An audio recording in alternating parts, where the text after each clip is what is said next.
ನೋಡಿ ಅದೇ ವಿಚಾರ ಬಂತು. ಈಗ ಗೇಟನ್ನು ರೆಡಿ ಮಾಡ್ತಾ ಇದ್ದಾರಂತೆ ಸಿಬ್ಬಂದಿ, ತಯಾರಿ ಕೆಲಸ ನಡೀತಾ ಇದೆ. ಅದು ಏನು ಸಣ್ಣ ಪುಟ್ಟ ಗೇಟ್ ಅಲ್ಲ ರೀ, 60x20, 60 ಅಡಿ ಎತ್ತರ, 20 ಅಡಿ ಅಗಲದ್ದು ಒಂದು ದೊಡ್ಡ ಗೇಟ್, 45 ಟನ್. ಅದು ತಮಾಷೆ ಅಲ್ಲ. ಅದನ್ನು ರೆಡಿ ಮಾಡಬೇಕು. ರೆಡಿ ಮಾಡೋದಕ್ಕೆ ಟೈಮ್ ಬೇಡವಾ ಅದಕ್ಕೆ? ಸೊ ಹಾಗಾಗಿ ಈಗ ಹೊಸ ಗೇಟನ್ನು ತಯಾರಿ ಮಾಡ್ತಾ ಇದ್ದಾರೆ ಸಿಬ್ಬಂದಿ. 60 ಅಡಿ ಉದ್ದ, 20 ಅಡಿ ಅಗಲ, ಒಂದೊಂದು ಗೇಟ್ನ ಅಳತೆನೇ ಆಗಿರೋದು ತುಂಗಭದ್ರಾ ಡ್ಯಾಮಲ್ಲಿ. ಹಾಗಾಗಿ 50ಕ್ಕೂ ಹೆಚ್ಚು ಸಿಬ್ಬಂದಿ, ನುರಿತ ಸಿಬ್ಬಂದಿ ಈ ಹೊಸ ಗೇಟನ್ನು ತಯಾರಿ ಮಾಡ್ತಾ ಇದ್ದಾರೆ. 45 ಟನ್ ಭಾರ ಇದೆಯಂತೆ. ಅಂದರೆ ಆ ಪ್ರೆಷರ್ ತಡಿಬೇಕಲ್ಲ ನೀರ್ದು, ಅದಕ್ಕೆ ಅಷ್ಟು ಬೇಕೇ ಬೇಕಾಗತ್ತೆ. 2 ದಿವಸದಲ್ಲಿ ಹೊಸ ಗೇಟ್ ನಿರ್ಮಾಣ ಆಗ್ತಕ್ಕಂಥ ಸಾಧ್ಯತೆ ಇದೆ ಅಂತ ಇದ್ದಾರೆ. 2 ದಿನ ಅಂತಂದರೆ ಈಗಾಗಲೇ ನಿನ್ನೆ ಶುರು ಮಾಡಿದ್ದಾರೆ, ಇವತ್ತಿಗೆ ಎಂಡ್ ಆಗುತ್ತಾ. ಆಮೇಲೆ ಅದನ್ನು ಸಾಗಿಸೋದು ಹೇಳಿ 45 ಟನ್ ದೊಡ್ಡ ಟ್ರಕ್ಕಲ್ಲಿ ತರಬೇಕು. ಅದನ್ನು ತಂದು ಕ್ರೇನ್ ಬಳಸಬೇಕು. ಕ್ರೇನ್ ಮುಖಾಂತರ ಅದನ್ನು ಆ ಗೇಟ್ಗೆ ಕೂರಿಸ್ಬೇಕು. ತಮಾಷೆ ಆಟ ಅಲ್ಲ ಅದು. ನೋಡ್ತಾ ಇದ್ದೀರಲ್ಲಿ ಹೆಂಗೆ ತಯಾರಾಗ್ತಾ ಇದೆ ಅಂತ ಅಂದ್ಬಿಟ್ಟು. ಅದಕ್ಕೆ ಬೇಕಾದ ಕಬ್ಬಣ 45 ಟನ್ ಕಬ್ಬಣ ಬೇಕದು. ಆ ಕಬ್ಬಣ ಆದಮೇಲೆ ಅದಕ್ಕೆ ಹೊರಗಡೆ ರಸ್ಟ್ ಹಿಡಿದೇ ಇದ್ದಂಗೆ ಪೇಂಟಿಂಗ್ ಎಲ್ಲ ಆಗುತ್ತೆ. ಅದೆಲ್ಲ ಮಾಡಿ ತರಬೇಕು ಅದನ್ನು.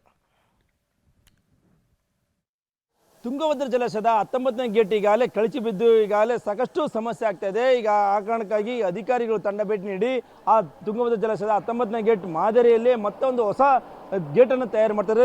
ದೃಶ್ಯದಲ್ಲಿ ತೋರಿಸುವಂಥ ಕೆಲಸ ಮಾಡ್ತಾ ಇದ್ದೀನಿ. ಈಗಾಗಲೇ ತುಂಗಭದ್ರಾ ಜಲಾಶಯದ 33 ಗೇಟ್ಗಳಲ್ಲಿ ಈಗ 19ನೇ ಗೇಟ್ ಕಳಚಿ ಬಿದ್ದು ಈಗಾಗಲೇ ಸಾಕಷ್ಟು ಸಮಸ್ಯೆ ಆಗ್ತಾ ಇದೆ. ಈಗ 65 TMC ನೀರು ಖಾಲಿ ಆದ ಮೇಲೆ ಹೊಸ ಒಂದು ಗೇಟನ್ನು ರಕ್ಷಣೆ ಹೊಸ ಒಂದು ಕೂಡಿಸ್ಬೇಕಾಗುತ್ತೆ. ಅದು ಅಂದರೆ 60 ಅಡಿ ಉದ್ದ, 20 ಅಡಿ ಅಗಲ ಆದಂಥ ಈ ಗೇಟ್ ದೊಡ್ಡದಂಥ ಬೃಹತ್ ಆದಂಥ ಗೇಟ್ ಆಗಿದೆ. ಇದು ಈ ಮಿನಿಮಮ್ ಒಂದು 45 ಟನ್ ವೇಟ್ ಸಹ ಇದೆ. ಸ್ವತಃ ನಮ್ಮ ಜೊತೆ ಇರುವಂಥ ಅಮಿತ್ ಪಳ್ಳೆ ಅವರಂಥ ಇಂಜಿನಿಯರ್ಸ್ ಅವರು ಸತ ಅವ್ರ ಜೊತೆ ಮಾತಾಡ್ಸೋ ಬನ್ನಿ. ಇದು ಯಾವಾಗಿನ ಸಿದ್ಧತೆ ಆಗ್ತಿದೆ? ಇದು ಎಷ್ಟು ನಿಮ್ಮಲ್ಲಿ ಯಾವ ಸಿದ್ಧತೆ, ಈ ಸಿದ್ಧತೆ ಹೇಗೆ ನಡೆದಿದೆ ಕಾರ್ಯ? ಗೇಟು 60 ಅಡಿ 20 ಅಡಿ ಎತ್ತರ ಬೇಕು. ಅಂದರೆ ಅದು 5 ಎಲಿಮೆಂಟ್ನಲ್ಲಿ ಮಾಡ್ತೀವಿ. ಅಂದರೆ 4 ಅಡಿ ಎತ್ತರ, 60 ಅಡಿ ಉದ್ದ.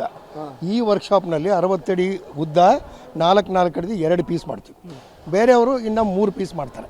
5 ಪೀಸ್ ಸೇರಿದರೆ 60 ಅಡಿ 20 ಅಡಿ ಒಂದು ಗೇಟ್ ಆಗ್ತದೆ ಅಷ್ಟೇ.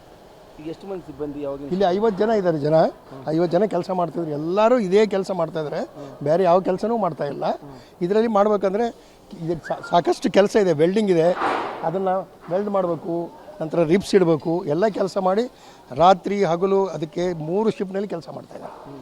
ಬಹುಶಃ 2 ದಿನದಲ್ಲಿ ಆಗ್ಬೋದು, ಇಲ್ಲ ಒಂದು ಅರ್ಧ ದಿನ ಆ ಕಡೆಗೆ ಈ ಕಡೆಗೆ ಆಗ್ಬೋದು.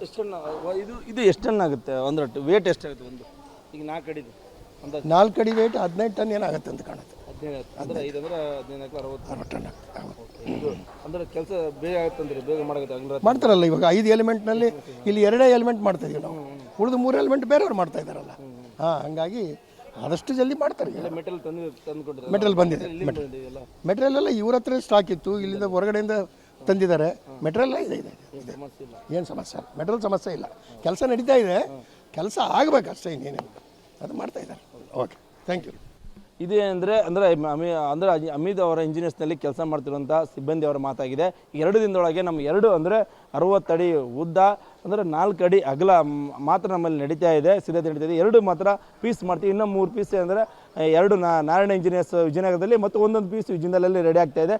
2 ದಿನದೊಳಗೆ ನಮಗೆ 50 ಮಂದಿ ಸಿಬ್ಬಂದಿ ಹಗಲು ರಾತ್ರಿ ಅಂದರೆ ಕೆಲಸ ಮಾಡ್ತೀವಿ ಎಂಬುದು ಇವರ ಮಾತಾಗಿದೆ. ಕ್ಯಾಮ್ರಾಸನ್ ವಿನಯ್ ಮುಖಣಗತಿ ಪಬ್ಲಿಕ್ ಟಿವಿ ಕೊಪ್ಪಳ. ಸೊ ಅಲ್ಲಿಗೆ ಅವ್ರು ಹೇಳೋ ಪ್ರಕಾರ ಒಂದು ಗೇಟನ್ನು 5 ಪೀಸ್ಗಳಾಗಿ ಮಾಡಿಕೊಂಡು ಇಲ್ಲಿ 2, ಬೇರೆ ಕಡೆ 3 ರೆಡಿ ಆಗ್ತಾ ಇದೆ. ಎಲ್ಲನೂ ಜೋಡಿಸ್ತಾರೆ ತಂದು.